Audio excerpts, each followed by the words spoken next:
নমস্কার বন্ধুরা, mobile phone ব্যবহারকারীদের জন্য বড় খবর। রিচার্জের দাম আবারও বাড়তে চলেছে।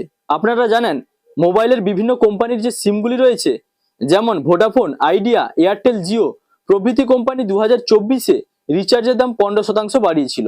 তো আবার এবছরে অর্থাৎ 2026-এর জুন মাস থেকে রিচার্জ প্ল্যানের দাম সমস্ত সিম কোম্পানিগুলি 20% করে বাড়াবে। অর্থাৎ এতদিন আপনারা যে রিচার্জের প্ল্যানে 200 টাকা খরচ করতেন, জুন মাস থেকে আপনাকে 240 টাকা খরচ করে রিচার্জ করতে হবে। আবার যে প্ল্যান নেবার জন্য 500 টাকা খরচ করতেন, সেই প্ল্যানের জন্য জুন মাস থেকে কিন্তু 600 টাকা খরচ করতে হবে। তো বন্ধুরা দেখুন, এ বিষয়ে বলা হয়েছে জুন থেকে বাড়তে চলেছে মোবাইল ফোনের রিচার্জের দাম। দেশের প্রায় সব টেলিকম অপারেটররাই তাদের প্রিপেড ও পোস্টপেড রিচার্জ প্ল্যানের দাম 16 থেকে 20% পর্যন্ত বাড়াতে পারে। এছাড়াও অনেক সংস্থা কিন্তু ইতিমধ্যেই তাদের কম খরচের প্ল্যানগুলো বন্ধ করে দিয়েছে। অর্থাৎ বন্ধুরা, অনেক সিম কোম্পানি কিন্তু তাদের যে সস্তার প্ল্যানগুলো ছিল, সেই কম খরচের প্ল্যানগুলো বন্ধ করে দিয়েছে। আর তার ফলে আগামীতে বেশি টাকা খরচ করেই মোবাইল রিচার্জ করা ছাড়া সাধারণের কাছে আর কোনো বিকল্প রইল না। কোনো রিচার্জ প্ল্যানের দাম যদি 500 টাকা হয়, তবে তার 20% দাম বাড়ার পরে সেই প্ল্যান গিয়ে দাঁড়াবে 600 টাকায়।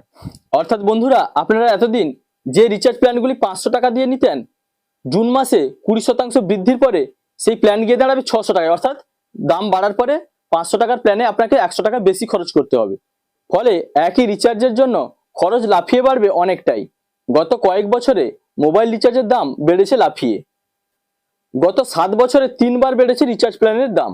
2019 সালে প্রায় 30% বেড়েছিল রিচার্জ প্ল্যানের দাম। 2021 সালে তা বৃদ্ধি পায় 20%। আবার 2024 সালে তা বৃদ্ধি পেয়েছিল 15%।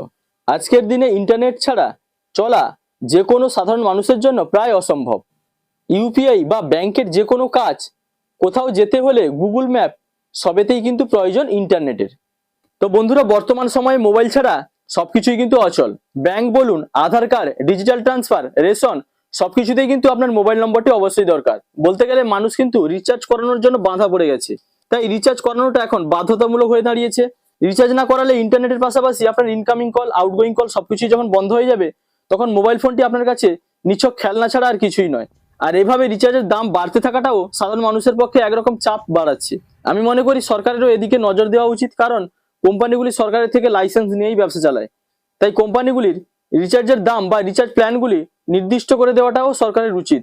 আর এই বিষয়ে আপনাদের মতামত কি, তা কমেন্ট সেকশনে জানাতে ভুলবেন না। তো বন্ধুরা, এই ছিল আজকের আপডেট। যদি ভিডিওটি ভালো লাগে তাহলে লাইক, কমেন্ট, শেয়ার এবং সাবস্ক্রাইব করতে ভুলবেন না। দেখা হচ্ছে পরবর্তী কোনো ইনফরমেটিভ ভিডিওর সঙ্গে। আপনারা ভালো থাকবেন, সুস্থ থাকবেন। Thank you.